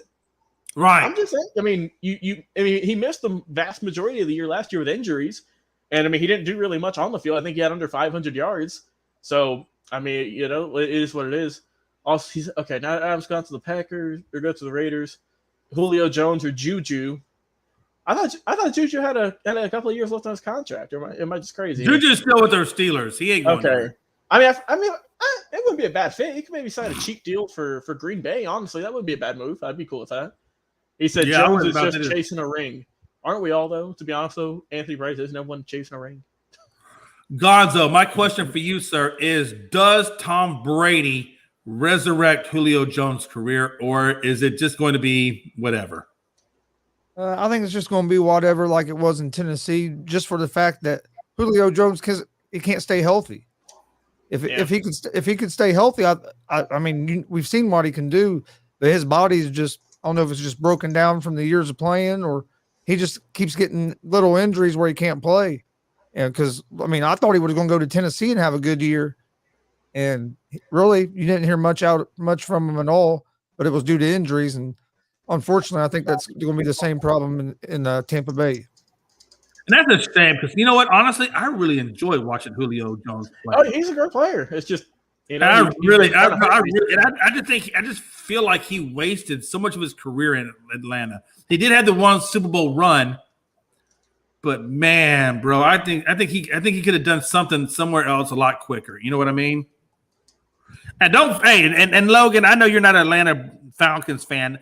Listen, even if he was the Cowboys, it'd be the same situation. I wish he could have gone somewhere and got him a ring because I feel like what Julio Jones did for the NFL was amazing, and the fact that he just did not get the ring, it just sucks, man. Because 17 was his best option, I think that was his best option. You know what? I'm gonna tell you right now, Matt Ryan. I'm gonna tell you right now, real quick, and we're gonna go on this subject. If I'm Matt Ryan, if I'm Julio Jones, I'm pissed the freak off at Dan Quinn because I believe Dan Quinn was their defensive coordinator at the time, correct? Or he was head coach. He's head coach. I'm pissed off because let me tell you something. You don't go into the third quarter up 28-3, take your foot off the gas pedal defensively, and then let your team go down the damn drain. It's a combination of him and Shanahan because Shanahan was the one running the offense. God, if I'm that quarterback, if I'm that wide receiver, I'm pissed. We've seen Shanahan's track record in the fourth quarters of Ain't Super the Bowls best. now. Oh, that you're right. No, that we have. All right, real quick, guys. Let's move on to this topic real quick. Will the Lakers make the playoffs? We're not going to spend a lot of time here. We're going to keep it short and simple. I'm going to tell you right now. Number one, LeBron James can't hit 50-point games to keep them winning night in and night out. Look, LeBron James is special. No. I'm not going to discredit LeBron in any way, other than the fact that he's a terrible evaluation of talent, and he's a terrible GM. Terrible. I don't recommend it in his career at all. Stay with education. Stay with your, all your other philanthropical aspects and your entrepreneurial things. Stay there. Stay playing. Be a player, and be the player that you are. But stop getting involved in being a GM. That's not your forte. Number two, the Lakers are not going. Look, the Lakers are going to make the playoffs. That's a given. It's a given. They're going to make the playoffs, but they're going to be out within the first round. I'll be honest with you. Logan, I don't think the Lakers make it out of the play-in. I think the Lakers get beat in the play-in, and we're done talking about the Lakers for this year. See, I don't have a problem with you saying that, Jay. I have a problem with you saying that you think they're going to make it to the playoffs, because, I mean, no, I think they'll make it to the playoffs. I do. I think they will fight tooth. I think they're going to scamper in.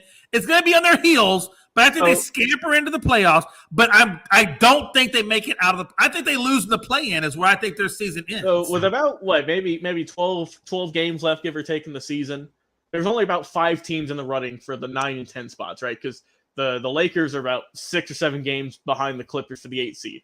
So right now the Lakers are number 9 with a horrible 29-40 record when everyone thought they'd be 40-29. Then you have the New Orleans Pelicans at 10, who are only a game behind them for that 9 seed. Then in the 11 spot, you have the San Antonio Spurs, who are 27-43. Then the Trailblazers at 26-42, and then I'll throw the Kings in there because they're 25-46. So, I mean, those are only 3 to 4 games apart. The Lakers have lost 3 in a row, and they've only won 2 games after the All-Star break. And like you mentioned before, those are both games in which LeBron has scored over 50 points. They haven't won beside then. Exactly. So LeBron has scored 50 points for those guys to win. I say they make the play-in as a 10 seed. I think they drop the 9, make it as a 10. And they're not going to make it easy. I think they make it by 1, maybe 2 games at most. They're not going to magically go on this run. They haven't done it all season. I believe that. I don't believe them enough to go on a 5-game win streak. I don't. They ain't proved it to me yet. Gonzo, my question is this to you. 2 questions, actually. 2 questions, Gonzo. Number 1, do the Lakers make the playoffs? Number 2, how far do they go? I'll answer both questions with number 1. I don't think they're going to make the playoffs. There you go. They're only 3, and that's not, and that's okay. That's a valid response. That's a valid response because they may not make the playoffs. And the reason I don't think so is they're 1 game ahead of New Orleans. Yep. 3 games ahead of the next team. I think 3.5.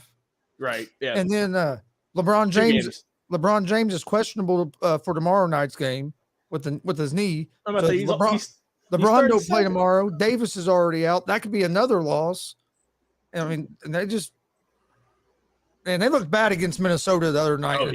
The Timberwolves were clowning on them, man.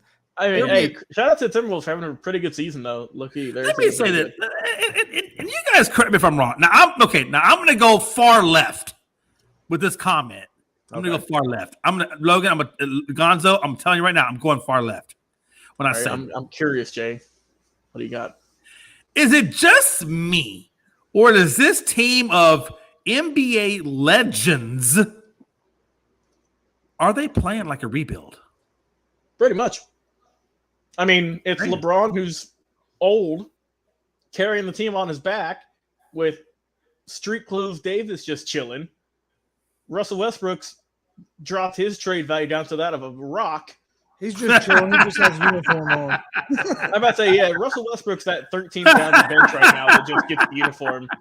He's getting treated like the water boy. He gets thrown in the game. That poor guy, man, he's went through a lot this year, and he's ready to get out of LA as soon as he can. Did you watch any of that game the other night when they played Minnesota? I saw some clips. I will say the best part of that. Did you hear the crowd telling him to shoot? I didn't see that, but I did see when he airballed a 3-pointer, and Karl Anthony Towns was looking for where the wind was at for the airball.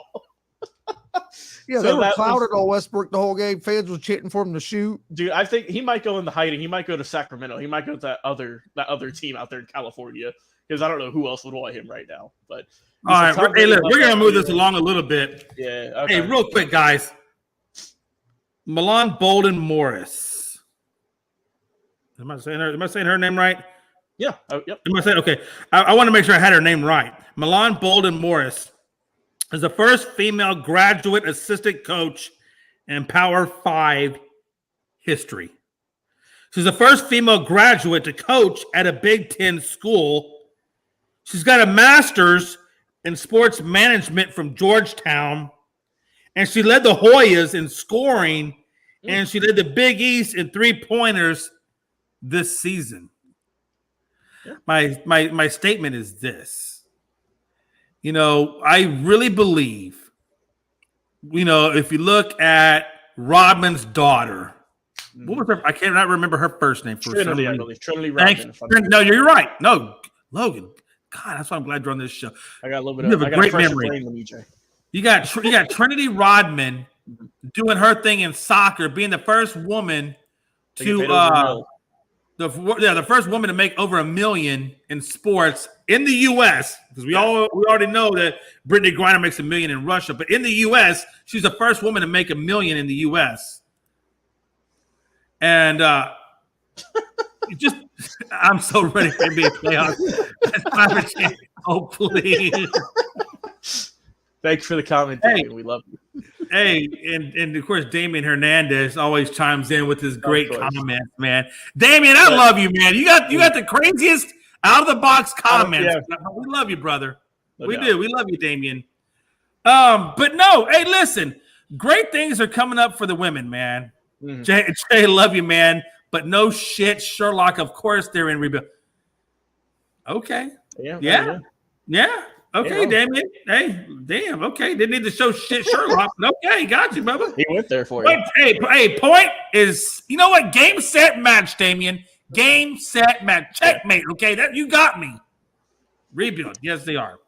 No, look, I don't want to take the emphasis away from her and what she's doing, because let me tell you something, guys. We're in an era now where I think gender equality, I think diversity and ethnicity is all coming under a new microscope, a new lens, a new day. Everything is brand new.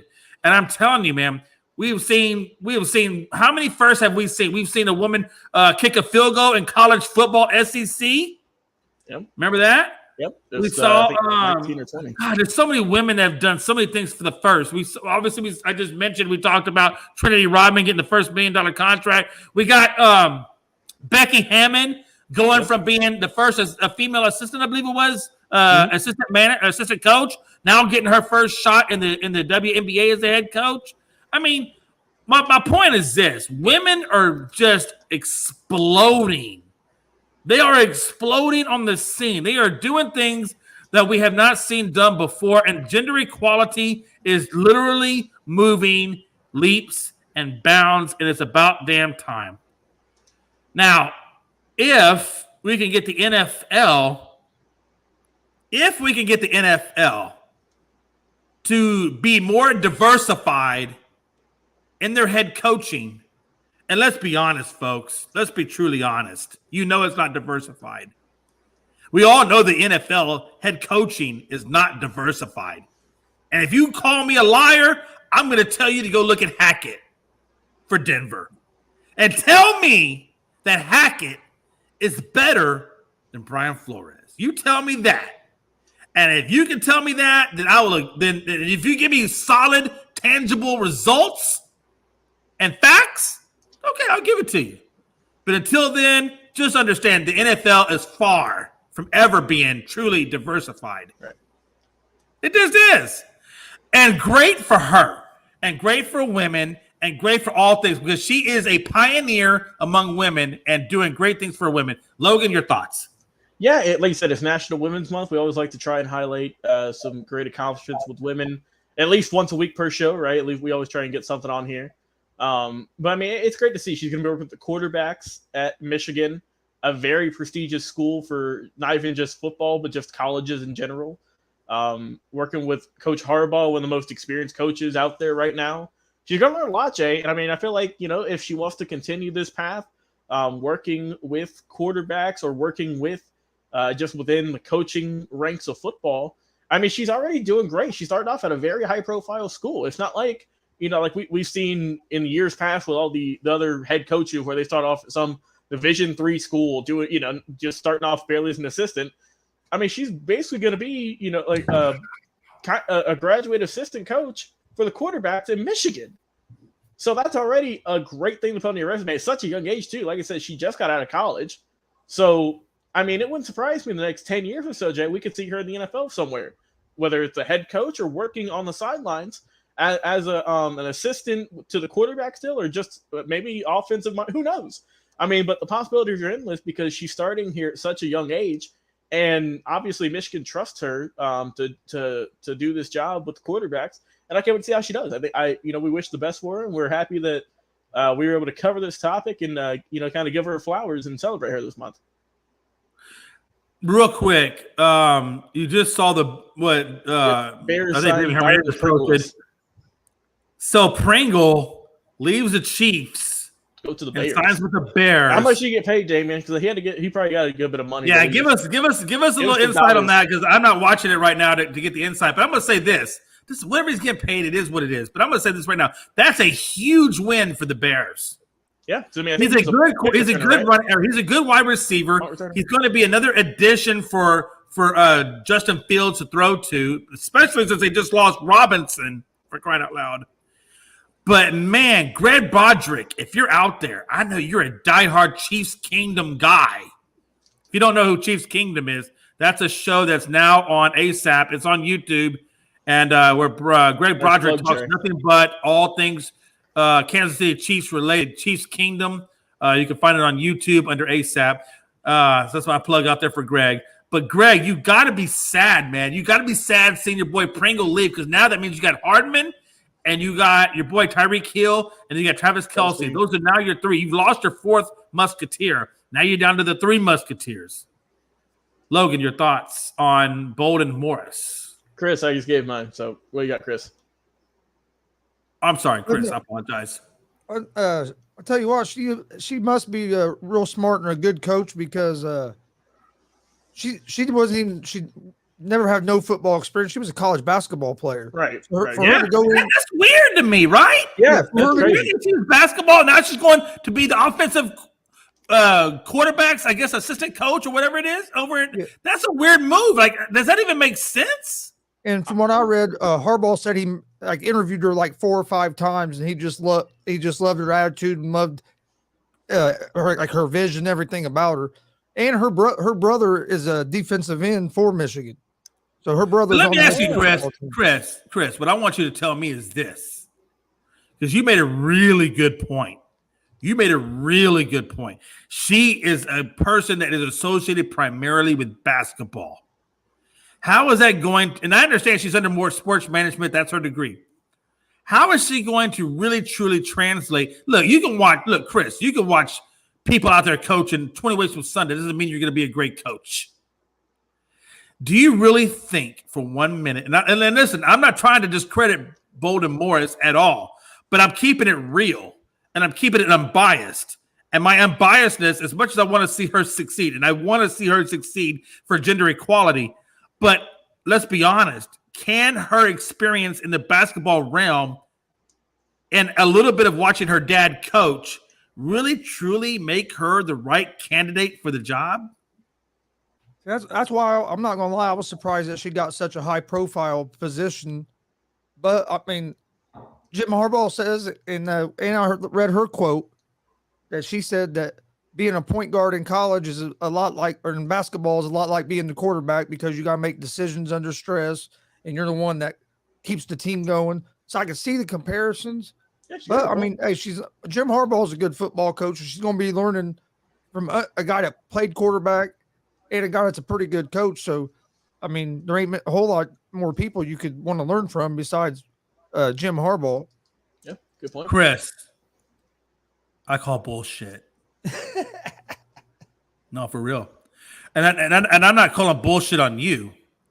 I'm calling bullshit on whoever said that or her thinking that being a point guard could be a quarterback in the NFL. Bullshit. I get the reference. I get the reference of making decisions. Okay, I get that. I can see how they would link that. Okay, I get that. That's a good point because you're a facilitator. A quarterback is a facilitator in the offense, just like a point guard is a facilitator in basketball. I get that. That makes sense to me. You don't have 300 power beams running that you're trying to get your head off. That's true. But Chris, here's where it goes wrong for me. She cannot teach a quarterback mechanics. She cannot teach a quarterback the drop steps. She cannot teach a quarterback the timing and all the other intangibles, reading all the different routes. To say just because I was a point guard, now I can all of a sudden teach a quarterback is complete and total bullshit. Yeah, I think what's going to happen because it's so far different. It's going point guard, you dribble the ball up the court and you facilitate who you're going to pass the ball to. But I'm sorry, in the NFL world and the quarterback world of college, it does not even come close to translating. No, I agree. But anyway, I don't want to discredit her so much because, like I said, she's making good leads and gender equality. But I do question, and I think all of us have to question, is she qualified to teach quarterbacks the quarterback position, given that she has no college experience in football, much less quarterback experience or anything else of that nature? I get that she took a master's degree in sports management. I get that she watched her father on defense, but she's not hired for defense. She's hired for offense. She's hired for the quarterback position. She's hired to teach somebody mechanics and the things that it takes to be a quarterback at the college level and to transcend the college level to the NFL level. And I just have a hard time, as much as I want to believe in her, and I want her to be successful, I have to question, as a reporter, as an analyst, I have to question her skill sets to fit the most qualified candidate.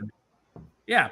And I just have to question her skill sets to fit that position. I'm sorry, I have to. But anyway, good job, Molden Morris. I'm not trying to discredit you. I do believe that I want women to be successful, but I want women to be successful for the right reasons. And I don't care how well you interview. You can interview 20 ways from Sunday. It doesn't mean that you can translate that interview to on-the-field success.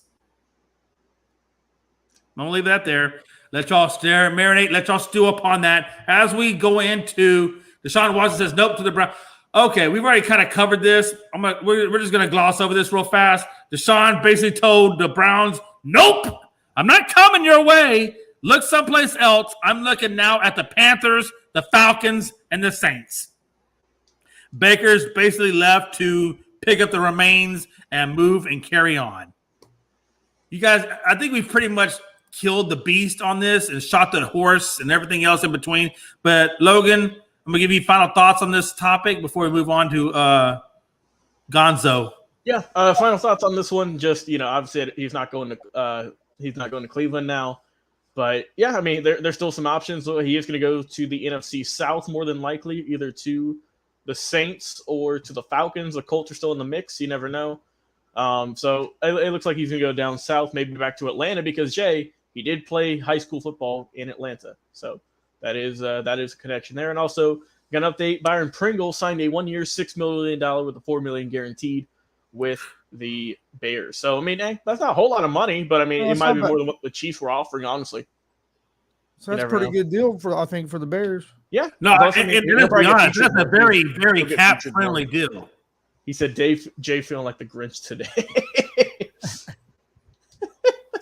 I mean, it just is what it is. Look, as analysts of any podcast, you have to be able to look at things from an outside perspective, even though you want Like, I want her to be successful. I want all these great accolades for her and for women. But at the same time, I don't want it to just be a dog in a show and pony show. I want it to be the real deal. Yeah, you don't want to just be a token woman there just because she's a woman. Be there because you deserve to be there. And that's really where I'm coming from in that. And but she might prove that she deserves. I mean, we'll see. Yeah. Time will tell. Gonzo, Deshaun Watson says nope to the Browns. What's next for the Baker Mayfield? I know we kind of touched this already. Do you have any final thoughts on this process? Yeah, just like I said earlier, I think once the season starts, you won't hear much about this. They're not going to trade Baker, and I think once the season starts, I could say it could be a good thing for Baker. He plays good with a chip on his shoulder when he's the underdog. I mean, he walked on in college. He's been told no all his life, and he's been able to make it happen. So I think they'll get through this, and I think Baker will be the Browns starting quarterback this season. Now, after that, we'll see. Time will tell. My final thought on that is I think this is going to be a testament as to how much of a professional Baker Mayfield is, and can he put personal things aside, pick up where he left off with the Browns, and continue forward. And I hope that he can. My hope is that Baker Mayfield will be successful, and my hope is that Baker Mayfield, will find what he's looking for with the Cleveland Browns. And Baker, hey, look, you got a hard road to travel. I know you kind of feel like you're up against the wall with the Browns, maybe not feeling loved or wanted, but I think this is your time to excel at your position and show the Browns what they almost gave up. And I think you'll do that. Carrying on to the next topic, folks, we are at the final topic. Logan, I didn't think you ever thought we would get here. We made it, Jay. But we are here. Our match. And this match was brought to you by Chris Gonzo Gonzales. In reflection of the week that we are on, remembering the great Scott Hall, who has recently passed away off of life support. Hulk Hogan versus Scott Hall, WCW Nitro, July 13th, 83 or 99? It was 1993, wasn't it? No, 1998. It was July 13th, 1998. Yeah. Was this match. And NWO, baby, New World Order. Let's go. Your boy, Razor Ramon. Scott Hall throws his toothpick at the referee. Says I'm ready to go. Bites Hulk Hogan put his fingers, because he tried to stuff the do-rag into Scott Hall's mouth. Scott Hall bites his fingers to the point where Hulk Hogan can't continue on, and he goes off to the left in pain. And then he gets suplexed by Hogan. Hogan puts a sleeper hold on Hall for a few minutes, and then it gets reversed, and Hall then reverses and puts a sleeper hold on Hogan. Diamond Dallas Page, or Diamond Page Dallas. Is Diamond Dallas Page, am I right? Diamond Dallas Page? Yep. Comes in and hits Hogan and the referee, and they're both knocked out for a second. Kevin Nash then comes in to help, and Kevin winds up helping out Hall, but Hall turns on him. Hall basically hits Kevin Nash, and Nash basically gives the too sweet symbol to Hall at the end of the match. Hall ultimately wins. And it was a very short match. I think the match lasted less than, it was right about 9.5 minutes, close to 10 minutes. It was fairly, it was fairly back and forth, a little bit of suplex action, a little bit of body slam action. But like I said, the match was short. A couple of sleeper holds were put in. Diamond Dallas Page, Kevin Nash come into the fold, and it becomes a little bit of a melee at that point. But Razor Ramon definitely put on a good performance in that shot, known as Scott Hall. Logan, your thoughts? Yeah, I mean, solid match. Like I said, it was from Nitro, their weekly program. Hulk Hogan, of course, everyone knows who that is. Eric Bischoff, the guest referee. And so, like you said, he was kind of playing unfair, right, Jay? You saw that he wasn't seeing what some of the stuff that Hogan was doing, but he was right on top of what Hall was doing for some of the stuff. And you just got the wackiness of here come four guys running in. Also, Jay, I will test your little bit of a knowledge here. Did you notice the guy on the outside with kind of the long flowing hair with, like, I think the sunglasses? Yes, I did. I didn't know much about it, but I do remember that. Yes. Okay. Do you know that is actually a former WWF wrestler who you might know from back in the 80s? His name was the Disciple in WCW, along with 50 other ones. But any guess as to who he was in the WWF? He had a very memorable gimmick. Wasn't much of a wrestler. I'm gonna tell you right off, Logan. No, I don't know. It was Brutus the Barber Beefcake. I'm not sure if you're familiar. I do remember Beefcake. That is who that was. I do remember. Was that him? Yep, that was him. He just grew his hair out, changed his name 25 times, and was best friends with Hulk Hogan, which is why he was always on TV for some reason. But anyway, that's interesting. Okay, I got you. Like I said, decent match. Wasn't nothing too crazy, but it was just more of the insanity of seeing, DDP and Kevin Nash come out and all that. And I mean, it was a fine match. It was nice to watch, just seeing all the insanity come out, and Hulk Hogan with the freaking do-rag on. What a weird time that was. What do you got, Chris? I mean, you are the one who picked this match. What made you want to go with this? It's just an interesting match because you have the NWO red and black and NWO black and white going at each other, and Bischoff, who's involved in NWO as the referee. I wanted to show Jay a Scott Hall match since we went with the Razor Ramon. No, it was a good match. Yeah. No, it was a good match. My question is this: how old do you think Hulk Hogan was in that match? Because it's got to be at least late 60s, early 70s. No, not that old. No, he's not that old. Right now he's 68. So he was. Hulk Hogan is 68 as we speak. Yeah, so he was born in 53. So he was late 40s. Yeah, late 40s. But I mean, God, he don't look like it though. But you know what though? I will tell you this: in this match, I noticed Hulk Hogan's 22-inch arms were not 22 inches in this match. And it's still weird. It was still weird watching this match and hearing the crowd boo Hogan. Yeah. It's still weird because you watch so many matches where everybody is always cheering Hogan and he's the hero. That was back in, Hogan went to a really weird phase, didn't he? It's still kind of weird. Because Hogan went from being the good guy, playing the good guy, he was playing the bad guy. He was the white meat baby face to take your prayer, literally, that's what he was saying. Hey, Jay, do you know who resurrected Hogan's career and talked him into turning heel? Scott Hall. Scott Hall. Scott Hall resurrected his career? By talking him into turning heel, Hogan wasn't going to do it. Oh, that's interesting. I think I know which match we need to show him now, Chris, for Saturday. The famous Bash at the Beach where the NWO was formed. So that's what we're going to be watching on Saturday. And you will see why the NWO was formed, Jay, and go from there on out. One of the most famous scenes in wrestling history. So that's what we're going to be watching on Sunday. Sounds good to me, man. Hey, listen, if you guys are out there, if you're learning at these review matches like I'm learning, I feel like a prodigy right now, and I feel like my senseis are Logan Landers, Frankie C, and Gonzo. These are my wrestling senseis. And as we go through these historical matches leading up to WrestleMania, hey, there's my wife right there. How beautiful is she? Is she not just the most beautiful thing you ever seen? She makes me look 10 times better because I'm horrible looking, but she really ups my value score. You know what I'm saying? But no, hey, listen, man. Listen, I'm learning a lot. And as we go up to April 2nd, April 3rd, WrestleMania live coverage that we're going to be doing, you can see Gonzo will be there. Chris Robinson will be there. Frankie C will be there. Logan Landers will be there. I'll be there. We're all going to be looking at and commenting on WrestleMania, and it's going to be a really fun, amazing time.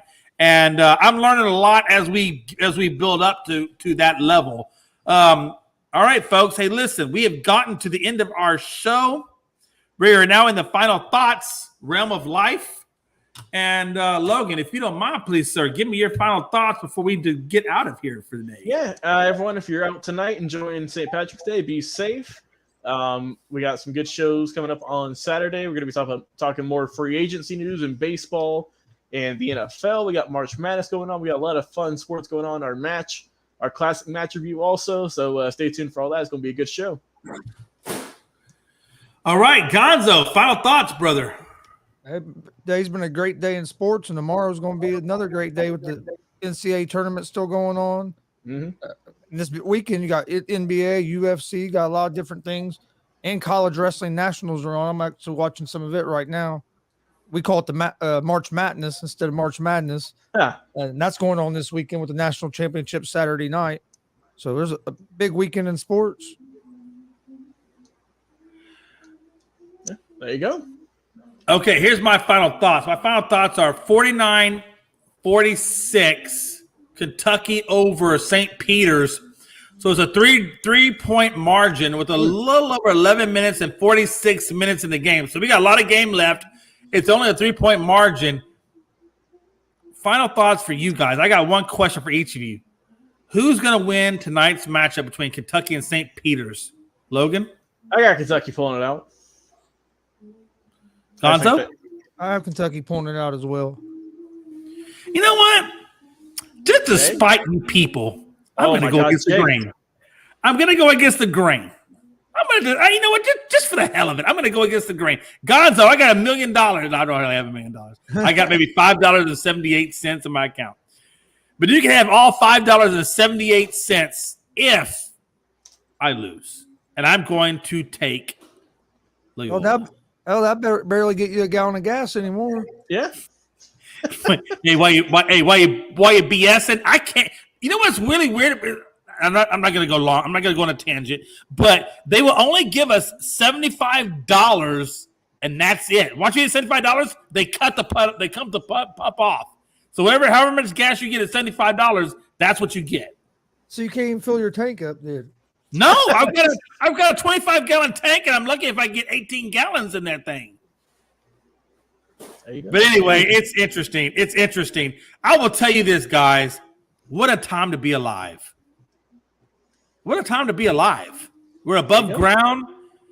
We're seeing March Madness.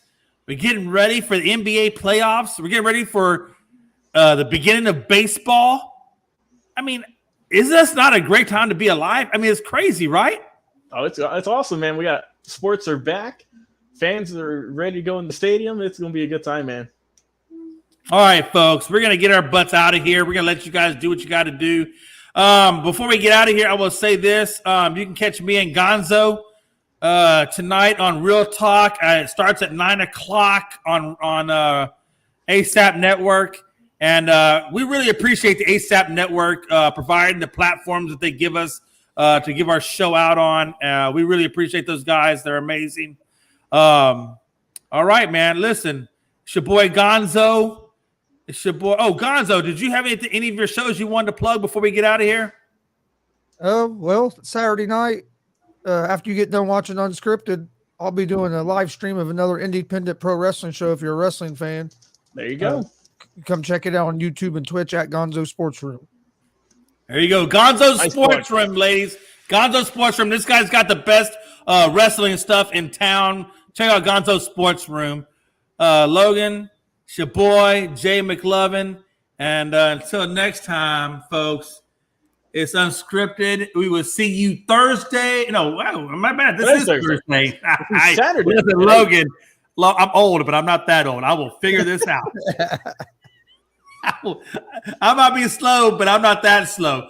But listen, hey, we will see you guys Saturday at 8 p.m. Eastern with a lot more stuff to talk about in the sports world. Until then, you guys have a safe night and enjoy the rest of the NCAA March Madness first round. All sports, all plays. Happy St. Patty's Day. All sports, all plays. All sports, all plays. 365